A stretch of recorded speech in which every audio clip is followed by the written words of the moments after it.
Welcome to Liberty Mom. Today, we will examine the structural shifts in law enforcement reality surrounding government intervention and the shrinking freedom of private enterprises in South Korea. The foundation of a free market economy depends on the autonomy of corporate activities and the rule of law. However, recent trends showing aggressive regulatory pressures and targeting of specific private entities have triggered prolonged institutional debates. We review this through verified regulatory indicators and historical precedents.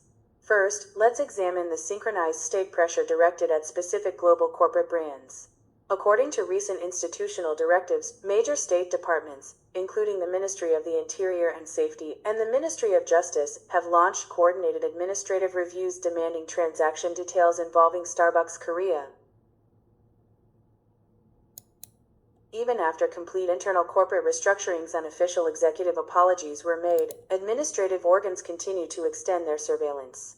Concurrently, the Fair Trade Commission hit Quora with an unprecedented fine of over 160 billion won, and launched intense on-site investigations into delivery platforms like Betel Minjok. Economic analysts worry that focusing state power on specific corporate operations deeply compromises corporate autonomy. Second, let's review the systemic risks of state-controlled corporate governance. Looking at the ongoing legal pressures applied to Samsung regarding internal operations and various tax audits forced upon retail leaders, administrative factions have frequently utilized public power to enforce severe regulatory restrictions. Forcing private enterprises into structural compliance through massive fines and criminal trials degrades the nation's economic framework.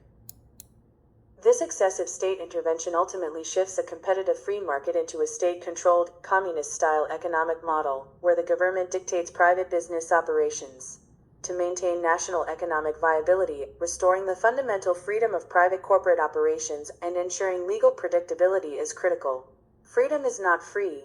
Thank you for watching.